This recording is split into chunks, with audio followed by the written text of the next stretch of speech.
Hello, ഇത് നമ്മുടെ ഈരാറ്റുപേട്ട ഋഷി Ayurvedics doctor John സാറിനൊന്ന് കിട്ടുമോ? ഇല്ല അല്ലേ? ഒന്ന് ഒരു പേഷ്യൻറ്റിന് ഒന്ന് അഡ്മിറ്റ് ചെയ്യാൻ ട്രീറ്റ്മെൻറ്റിൻ്റെ കാര്യം പറയാനാണ്. അപ്പുക്കുട്ടൻ എന്നാ പേര്. കുറച്ച് പുള്ളിക്ക് ഇച്ചിരി നടുവേദനയുണ്ട്. നടുവേദനയുണ്ട്, പിന്നെ പെടലി തിരിക്കാൻ കുറച്ച് പ്രശ്നമുണ്ട്. ഷുഗറുണ്ട്. ശരി, എന്നൊരു അപ്പോയിൻമെൻ്റ് ഒന്ന്. ഓക്കെ, ശരി. ഡോക്ടറുമായിട്ടൊന്ന് സംസാരിക്കാനേ വിളിക്കുമോ? ഓക്കെ. അപ്പോൾ ഡീറ്റെയിൽസ് പറഞ്ഞാൽ മതിയല്ലോ. ശരി. Okay, thank you. അപ്പോൾ കൂടെ സാറിനെ ആയുർവേദ ട്രീറ്റ്മെൻറ്റ് എടുക്കാൻ ഞാൻ ഡോക്ടറെ വിളിച്ച് സംസാരിച്ചു. അത് പറയാം. പിന്നെ വിളിച്ചത് വളരെ അത്യാവശ്യം. നമ്മുടെ വാർഡിലൊക്കെ ആയിട്ട് ഇന്ന് 3 മരണം നടന്നിട്ടുണ്ട്. അപ്പം 3 പോയി റീത്ത് വയ്ക്കണം. എനിക്കിന്ന് സമയമല്ല. ഞാനിവിടെ നിന്ന് ഫാമിലിയായിട്ട് ഒരു 1-2 പരിപാടിയുണ്ട്. അപ്പോൾ ഇന്ന് ഫുൾ തിരക്കാണ്. പിന്നെ അപ്പോൾ അവിടെ പോവുക, റീത്ത് വയ്ക്കുക, അവരോട് കുറേ നേരം വർത്തമാനം പറയുക, അവരുടെ ദുഃഖങ്ങളിൽ പങ്കുചേരുക. അതൊക്കെ ചെയ്യാം. നമുക്ക് വോട്ട് അറിയാമല്ലോ, ഈ 3 വീട്ടിലും നമുക്ക് അത്യാവശ്യം വോട്ടുള്ളതാണ്.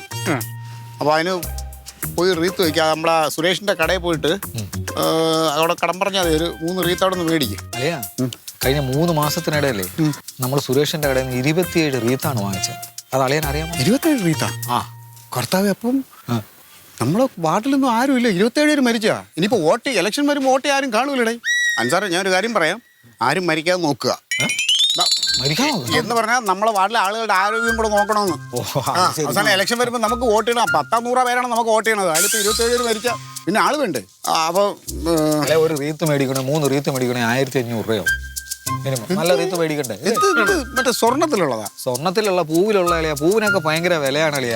നീ റീത്ത്, ഞാൻ റീത്ത് വെച്ചാൽ അത്രയും നീ റീത്ത് വെച്ചിട്ടില്ല സാറേ. അതുകൊണ്ട് എൻ്റെ റീത്തിൻ്റെ കഥ എന്നോട് പറയാം. 150 രൂപ മുതൽ റീത്തുണ്ട് കേട്ടാ. അതൊക്കെ ഉണ്ട്. നീ സുരേഷിനോട് തന്നെ അവൻ ചെയ്തു തരും കേട്ടാ. ഇപ്പോൾ 200 ഉണ്ട്. അപ്പോൾ ഈ 200 രൂപയ്ക്ക് തൽക്കാലം ഇത് സുരേഷിൻ്റെ അവിടെ കൊടുക്കുക. 150 രൂപയ്ക്ക് ഒരു റീത്ത് മേടിക്കുക. 50 രൂപ നിങ്ങൾക്ക് ചായം വടയും കഴിക്കാനാണ്. ഈ ഒരു റീത്ത് മേടിച്ചിട്ട് 3 കൊണ്ട് വെക്കുക. ഒരു റീത്ത് മേടിച്ച് 3 എങ്ങനെ അളിയാ വെക്കുന്നത്? എടാ മണ്ട, ഒരു റീത്ത് വെച്ച് 3 മുറിച്ച് 3 വെക്കണം. അയ്യോ, ക്രിസ്മസ് കേക്കല്ലേ നമ്മൾ വാങ്ങിച്ചുകൊണ്ട് മുറിച്ച് 3 വെക്കാൻ. ഒന്നും ഉണ്ടാകണം അളിയ. വേറൊന്നുമില്ല, ഈ 3 ശവം അടക്കം 3 നേരത്താണ്. നിങ്ങൾ ആദ്യം ഫോണെടുത്ത് പോയി ശവം അടക്കുന്ന സമയമാകുമ്പോൾ നേരെ ചെല്ലുക, റീത്ത് വെക്കുക.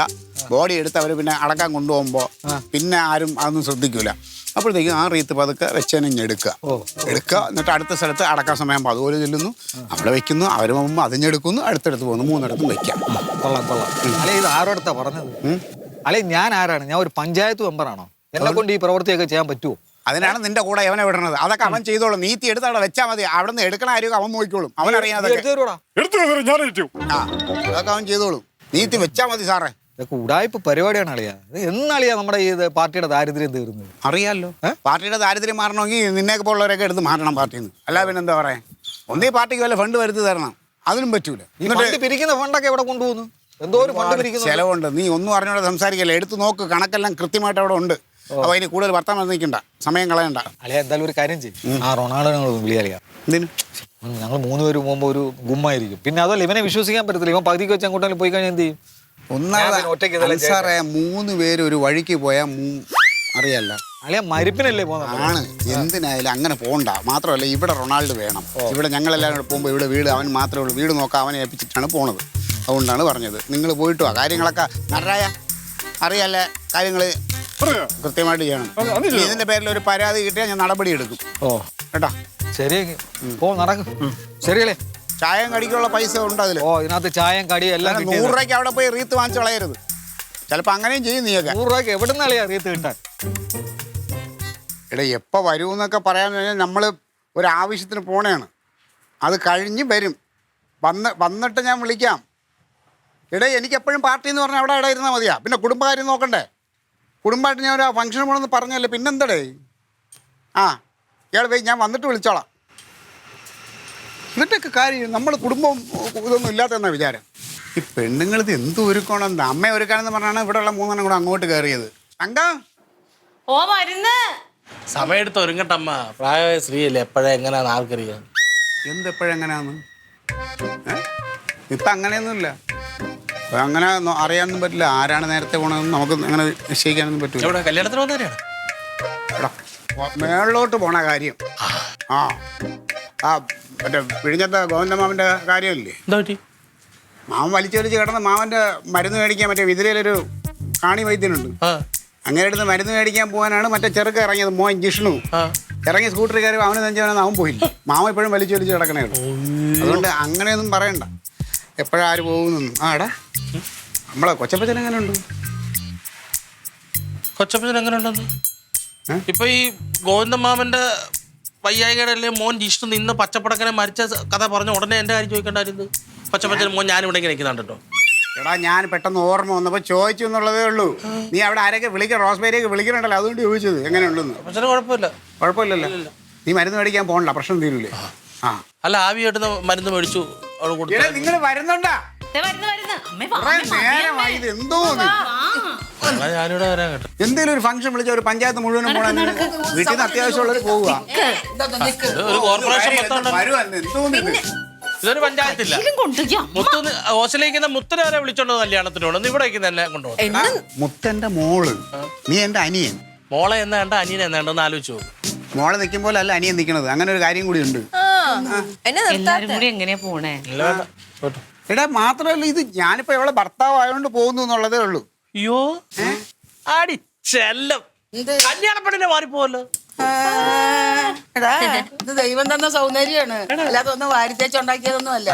ഈ പ്രായത്തിൽ ഇങ്ങനെ സൗന്ദര്യം വേണമെങ്കിൽ മനസ്സ് നന്നായിരിക്കും. അത്രേ ഉള്ളൂ.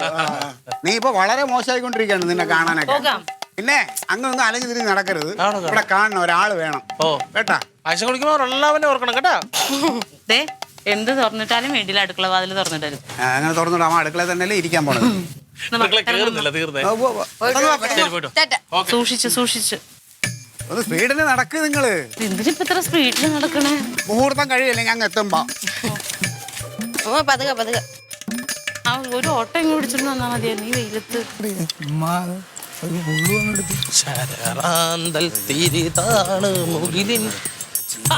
പാച്ചങ്കാലോടെ പോയിട്ട് വരുന്നു. ഒരാളുടെ എത്ര ആളെ കണ്ടിട്ട് എവിടാ നീ? നീ അന്ന് രാജുവിന്റെ മോടെ കല്യാണത്തിന് വന്നിട്ട് പോയാണല്ലോ. പിന്നെ അങ്ങോട്ടും വരാൻ പറ്റില്ല. എവിടെ പോകുന്നു രണ്ടുപേരുടെ? ഒന്നും പറഞ്ഞ നമ്മുടെ സന്തോഷം ഗൾഫിൽ നിന്നല്ലേ ഇന്നലെ ഒരു ചെറിയ കുപ്പി കൊണ്ടുത്താ എന്നാ അതിന്റെ പരിപാടിയായിട്ട് പെണ്ണുണ്ട് നടക്കത്തില്ല. അങ്ങനെ ഞങ്ങൾ വിചാരിച്ച ഹോട്ടലിലാണ് പോകുന്നത്. അവന്മാരും കേട്ടുന്നില്ല. ഇവിടെ നടക്കത്തില്ല. ആസിനാ കൂട്ടിയാ? ആസന എന്നാ കൂട്ടി? വെളിന്ന് സാധനം പിടിച്ചോണ്ട് വെച്ചാൽ ആൾക്കാർ കഴിക്കുന്ന പോലീസുകാർ കൂട്ടിച്ചില്ലേ? എന്റെ വീട്ടിൽ പോടാ. അവിടെ കൊടുത്തല്ലേ എന്നിട്ട് അടിച്ചില്ല ഇല്ലെന്നല്ലേ. അച്ഛന് കൊച്ചച്ഛൻ ഇപ്പൊ വെങ്ങടെ ഭർത്താവ് വന്നിട്ടുണ്ട്. പച്ചവെള്ളം കുടിച്ച് മറ്റേ പട്ടാണിക്കടലേക്കാ ചോദിച്ചോണ്ട് വരണം.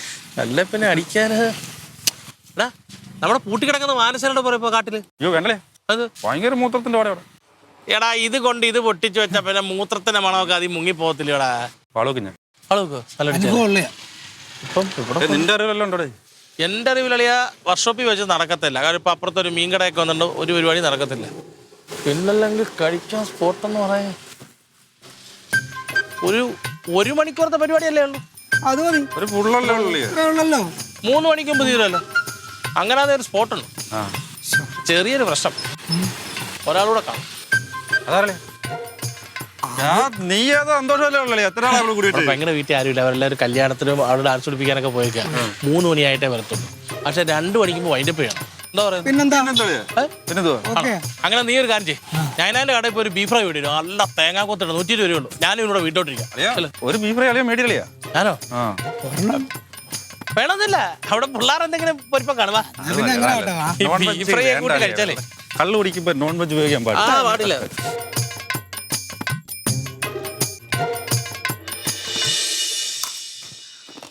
നല്ല സുന്ദരമായ തലോളിയാ. നമുക്ക് നല്ലപോലെ കൂടെ കൂടാളിയാ. നല്ല ശാന്തമായിട്ടുള്ള അന്തരീക്ഷം. വല്ലപ്പോഴും കൂടെ അത് വിലാസിലോട്ടല്ല. നാളത്താവ് എൻ്റെ മച്ചമ്പയാറ് വീടാ. ഇവരെല്ലാവരും ഒരിടത്ത് പോയതുകൊണ്ടാണ് ഇങ്ങനൊരു ഭാഗ്യം കിട്ടിയത്. എല്ലാവരും 3 മണി 4 മണി ആകുമ്പോഴത്തേന് വരും. ഞാൻ സാധാരണ ഇങ്ങനെയുള്ള കൂട്ടുകാരെല്ലാം ഇവിടെ കൂടത്തില്ല. താഴെ മാവിൻ്റെ മൂട്ടി കൊണ്ടിട്ടാ വണ്ടി പണിയില്ല. കേട്ടോ പ്രസാദം അവിടെ കൂടും. പക്ഷെ ഇന്നവിടെ കൂടാൻ പറ്റില്ല. താഴെ വീട്ടിലെ തമ്പിച്ചേട്ടുണ്ട്. പുള്ളി വന്നു കഴിഞ്ഞാൽ ഉറപ്പായിട്ടും പുള്ളിക്ക് പെഗ് കൊടുക്കണം. ഈ പുള്ളിനകത്ത് 3-4 പേര് കഴിച്ചാൽ എന്തുവാണ് ആ വിടില്ല. പെട്ടെന്ന് കഴിക്കുന്നു, പെട്ടെന്ന് വായിക്കപ്പാ. ഒന്നും ഉണ്ടായിരിക്കുന്നത്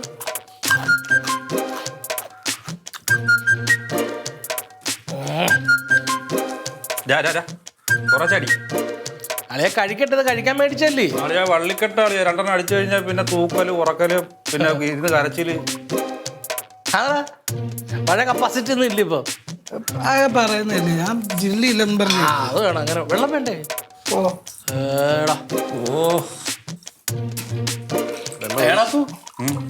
എന്താ പെണ്ണുമ്പള്ള പച്ചക്ക എന്താ പറയുന്നത്? കുഴപ്പമില്ല, വയ്യായ്മ അടക്കുക. ആശുപത്രിയും കേസുമായിട്ടൊക്കെ അടക്കുമല്ലേ. ആണോ? നിങ്ങളുടെ അപ്പനിപ്പോ നിന്റെ അനിയന്റെ കൂടെ അതോ നിന്റെ വീട്ടിലുണ്ടോ? അനിയന്റെ കൂടെ അളിയാ. പെൻഷൻ പൈസ ഒക്കെ മൊത്തം അവനായിരിക്കും കൈകാര്യം ചെയ്യുന്നില്ലേ? നമുക്കൊന്നും വേണ്ട അളിയാ. നിന്റെ പെണ്ണുമ്പള്ള എന്താ പറയുന്നത്? അതേ ഇടയ്ക്ക് അങ്ങ് പ്രശ്നങ്ങൾ ഇണങ്ങും. കളഞ്ഞോ? പിണങ്ങും വേണം. എന്നിട്ട് ഇന്നാള് നീ ബൈക്കിനകത്ത് വെച്ചോണ്ട് തിരുമല കൂടെ പോകുന്നുണ്ടല്ലോ. ഒരാഴ്ച ഇണങ്ങും, ഒരാഴ്ച പിണങ്ങും. അപ്പൊ ഇണങ്ങുമ്പോ ബൈക്കില്, പിണങ്ങുമ്പോ ബസ്സില്. പറയാ നാട്ടിലൊക്കെ പോയോ? നാട്ടിൽ പോയിട്ട് ഒത്തിരി നാളായി. പണ്ടത്തെ കബഡി കളിയുടെ വിഷയം ഇതുവരെയും മാറിയിട്ടില്ല. അത് പറഞ്ഞപ്പോഴൊരു കേസ് വരുന്നത്. സോളമൻ എന്തിനാണ് തപ്പി കിടക്കുന്നത്? എടാ നീ കേൾക്കണം, ഒരു വണ്ടി കൊണ്ടുവന്നു. പെട്ടെന്ന് പണിഞ്ഞ് തരണമെന്ന് പറഞ്ഞാൽ കൈപ്പേസ് ഇട്ട് വണ്ടി പണിഞ്ഞു കൊടുക്കും. പിന്നെ വിളിച്ചാൽ ഫോൺ എടുക്കത്തില്ല. അവന് വേണ്ടാന്ന് വിചാരിച്ചിട്ട് ഞാൻ ആ വണ്ടി എനിക്ക് മുതലാവണ്ടേ, ഞാൻ റെന്റിന് കൊടുക്കും. റെന്റിന് ആരെങ്കിലും 10 ദിവസമൊക്കെ കൊണ്ടുവന്ന സമയത്ത് ഇപ്പം വിളിക്കും. ഞാൻ തന്നെ എന്ത് പറയാൻ പറ്റും? ഞാൻ അതുകൊണ്ട് ഫോൺ എടുക്കത്തില്ല. ഇപ്പം വീണ്ടും ക്ലീൻ ചെയ്ത് വെച്ചോണ്ട് ഇനി ഞാൻ വിളിക്കത്തില്ല. ഞാൻ ആർക്കെങ്കിലും 2 ദിവസത്തേക്ക് റെന്റ് കൊടുത്ത് 10,500 മുതലാക്കാൻ വേണ്ടി അല്ലെങ്കിൽ ആ വണ്ടി എടുത്ത് പറഞ്ഞു വിളിക്കും. അളിയാ വള്ളിക്കെട്ടാ അത്. എന്ത് വള്ളിക്കെട്ട്? സോളമന്റെ കേസ് എടുത്ത് കഴിഞ്ഞാൽ വള്ളിക്കെട്ടാ. എന്താ അപ്പോൾ ഇതിലും വലിയ വള്ളി വെട്ടി മാറ്റിയിട്ടാണ് ഞാൻ ഇവിടെ നിൽക്കുന്നത്. അല്ല അത് വിട്. ഞാൻ അവൻ്റെ അടുത്ത് പറഞ്ഞാൽ പൈസയും കൊണ്ട് വരാതെ ഇനി ഫോൺ വിളിച്ചാൽ ഞാൻ എടുക്കത്തില്ല, വണ്ടി വേണം, പൈസ കൊണ്ട് നീ കാണുമെന്ന് പറഞ്ഞു കൊടുത്താൽ എങ്ങനെയാലും ഒഴിവാക്കി കളയാൻ നോക്ക്. അതേ വിട്ടോളാം. പറഞ്ഞു ഒഴിക്കാനോ? പെട്ടെന്ന് വിളിച്ചാൽ ഓട്ടോയിലെ കണ്ടോളെ. ഞാൻ പറഞ്ഞില്ലേ അളിയാ, അതേ ഉള്ളു തീർന്ന്. എന്താ പൊന്ന് തമ്പൂരാനെ, ഇനി എവനെ ചോദിച്ചുകൊണ്ട് നടക്കണം. കഴി ഞാൻ വണ്ടി ഏർപ്പാടാക്കി തരാം. ലൈസൻസൊക്കെ പോയാൽ മതി. ഒഴിയല്ലേ? ആരോ ഓട്ടോയിൽ വരുന്നുണ്ട്.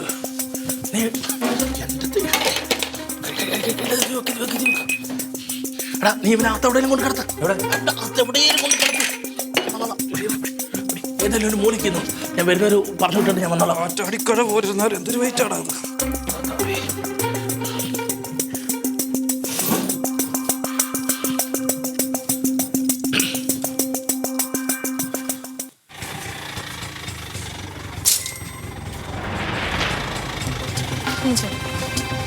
ശരി. അച്ചാച്ചൻ ഇവിടെ ഉണ്ടായിരുന്നോ? ഉണ്ടായിരുന്നു. എന്തെടുക്കുമായിരുന്നു?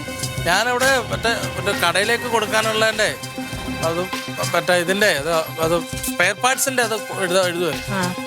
അവിടെ താക്കോലുണ്ടോ? ഉണ്ടെന്തോട്ടി? ഇതൊരു ഗുളിക എടുക്കണം. ആണോ? ചേച്ചി പറഞ്ഞു അവിടെ ഇരിപ്പുണ്ടെന്ന് പറഞ്ഞു. ഗുളിക കഴിച്ചിട്ടേ മക്കൾ കുറച്ചേരം ഇവിടെ കിടക്ക്. അവിടെ എന്തിനാ നടക്കണം? ഇവിടെ ഒന്ന് നടന്നപ്പോരെ. എന്താണ്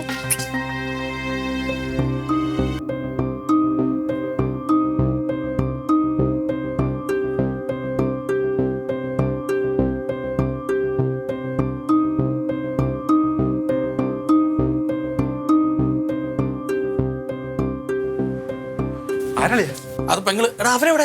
അവൻ മുറിക്കാത്ത കട്ടിലടി കയറ്റി. ഇടത്തോട്ടുള്ള മുറിയോ വലത്തോട്ടുള്ള മുറിയോ? അങ്ങോട്ട് പോകും വലത്തോട്ടുള്ള മുറി. കനം മച്ചമ്പയുടെ മുറി. വേറൊരു കട്ടിലും കിട്ടിയില്ലോ. എനിക്കറിയോ മച്ചമ്പിയുടെ മുറി ഏതാ.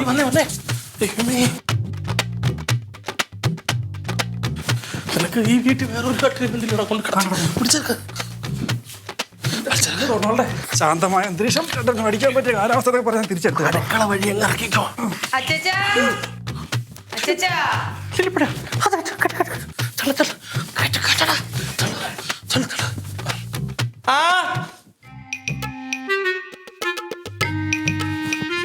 ഇതെവിടെ പോയി?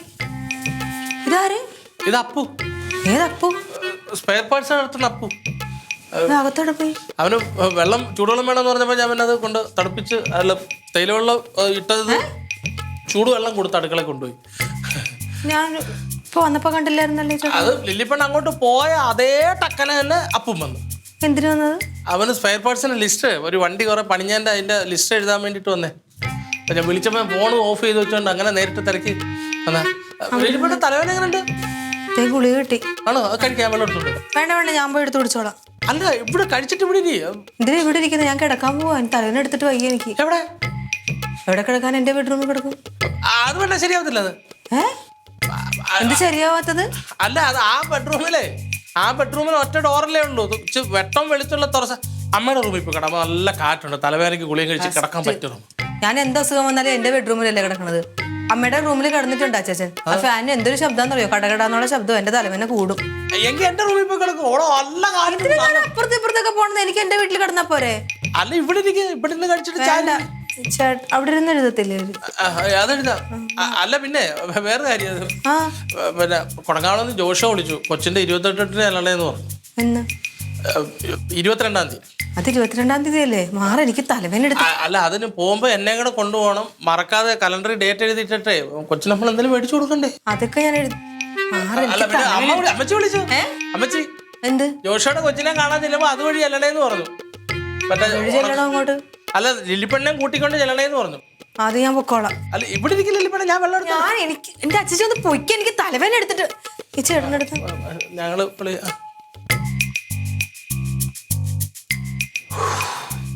എനിക്കൊക്കെ വഴി ഒരുക്കി തന്നപ്പോ ഞാനാകെ ഇത്ര ഇഞ്ചി ആവും ഞാൻ പ്രതീക്ഷിച്ചില്ലേ.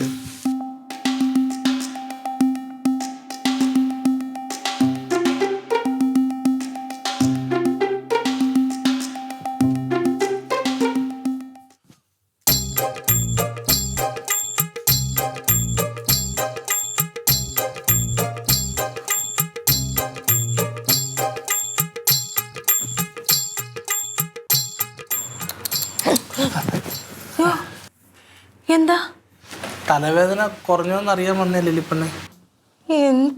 അതിനെന്തിനാ ഇങ്ങനെ വന്നത്? അല്ല ഞാൻ എന്റെ കയ്യിൽ നിന്ന് പോക്കറ്റിൽ നിന്ന് നാണയം താഴെ വീണ, അത് എടുത്താൽ കുനിഞ്ഞപ്പോഴാണ് പെട്ടെന്ന്. അച്ഛൻ ഒന്ന് പൊയ്ക്ക് അച്ഛൻ, എന്റെ തലവേദന കൂടി ഞെട്ടിയപ്പം. ഞാൻ പാടാം. എന്തിന്? കുഞ്ഞേ ഉറങ്ങുറങ്ങി. അച്ഛൻ എന്താണ്? എന്തേലും കള്ളത്തരം ഉണ്ടോ? ഇല്ല, എന്ത് കള്ളത്തരം? ഞാൻ അയാളെന്തേ അവനോട് എഴുതുന്നു. ഇതുവരെ എഴുതി കഴിഞ്ഞില്ലേ? ഇല്ല, കൊറേ ഉണ്ട്. അത് എഴുതിട്ട് പറഞ്ഞു വിട്. പറഞ്ഞു വിടും മിക്കവാറും. അയാൾ പോയി കഴിഞ്ഞിട്ട് അച്ചാച്ചൻ വല്ലയിടത്തോട്ടും പോകുന്നുണ്ടെങ്കിൽ വാതിലൊന്നും അടച്ചേക്കണേ. എന്തേലും വേണമെങ്കിൽ ഞാൻ പറഞ്ഞോളാം. ചെല്ലി പോ. പാട്ട് വേണ്ടല്ലോ. വേണ്ട.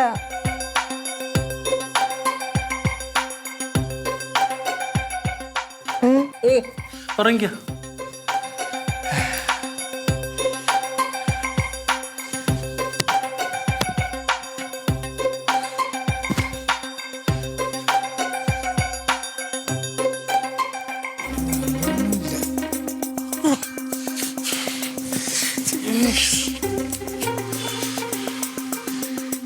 വഴിയെ പോയ വയ്യാവേലി വെൽക്കങ്ങളിലെ വിളിച്ചു വരുത്തി റൂമിൽ കയറ്റിയ പോലെ ആയി പോയല്ലോ. എന്റെ പൊന്നളിയെ സംസാരിച്ചോണ്ടിരിക്കുക, എങ്ങനെ ഊരാൻ പറ്റുമോ നോക്കുന്നു. എടാ എങ്ങനെ ഊരെന്ന് പറഞ്ഞ അവളെ കട്ടിലെ കിടന്ന് ഉറങ്ങുന്നു. അവന്റെ മുടിയെ പിടിച്ച് വലിച്ചു ചേർറാ. എടാ ഞാൻ അവിടെ ചെന്ന് അവളെ അവനെ പിടിച്ചുറത്താൻ നോക്കി. ആ സ്പോട്ടിൽ അവളോണ് സൗണ്ട് ഇട്ട് അവൾ അന്നേരം ഉണരും. ഒന്നാമതേ ഞാൻ എന്റെ ഇവിടുത്തെ നിപ്പ ആടി ഒലഞ്ഞാണ്.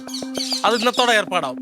കൊടങ്ങാളേക്ക് ബാക്കി ആളിനെ മര്യാദയ്ക്ക് പറഞ്ഞില്ലേ കൂടുതൽ കൊടുക്കല്ലേ, കൂടുതൽ കൊടുക്കില്ല. അവൻ അടിച്ചു കഴിഞ്ഞാൽ ഇത്ര മാണ്ട് കിടന്നുറങ്ങുന്ന നീ ഒരു വാക്കിന്റെ അടുത്ത് പറയണ്ടായിരുന്നു. ആളിനെ ഞാൻ പറഞ്ഞില്ലോ ഞാൻ ഉറങ്ങുമെന്ന്. 2 വക്കി കൂടുതൽ കൊടുക്കാൻ പറ്റത്തില്ലെന്ന്. ഇപ്പൊ 60 മില്ലി അടിച്ചിട്ട് എനിക്ക് അറിയാൻ വയ്യ. എന്റെ ദൈവമേ, ഒന്നാമത് ഇവിടെ ഒന്നുകൂടെ ട്രൈ ചെയ്താലോ? എന്തോ ട്രൈ ചെയ്യാനാ? ഓ ഇതിപ്പോ ലില്ലിപ്പെണ്ണ് തലവേദനയായിട്ട് ആ റൂമിൽ തന്നെ കിടക്കുന്നു. അതിലും വലിയ തലവേദന എന്റെ പണ്ടേക്ക്. ഒന്ന് ആലോചിച്ച് നോക്കൂല, ഒരു തുള്ളി പെഗ്ഗിന് വേണ്ടിട്ട്.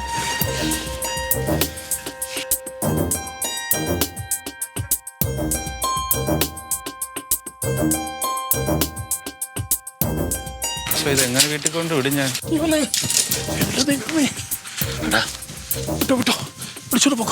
ആരാളി ഒരു പെണ്ണുമ്പിള്ള അതിനകത്ത് കിടന്ന് ഉറങ്ങുന്നേ? അതെന്റെ പെങ്ങള്. എന്തൊരു കൂർക്കമ്പലി കളിയായത്. ഞാനവിടെ സുഖമായിട്ട് കിടന്ന് ഉറങ്ങിയായിരുന്നു. ആ കൂർക്കമ്പലി കേട്ട് ഞാൻ ഇറങ്ങി പോരുന്നത്. നീ ഇറങ്ങി വന്ന് അവള് കണ്ടോ? എന്നെ കണ്ടിട്ടൊന്നുമില്ല. വിട്ടോ ചെരുപ്പെടുത്തോ. വലിയ സന്തോഷം കേട്ടോ. ഒരു 60 അടിച്ചുണ്ടല്ലോ. നാളെ കാണാം. ജീവിതത്തിൽ ഒരിക്കലും കാണാതിരിക്കട്ടെ.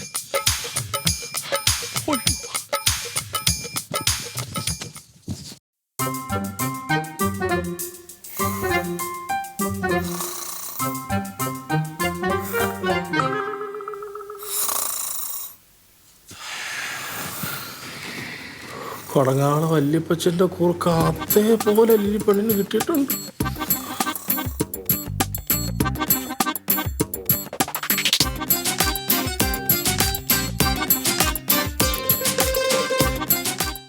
Aliens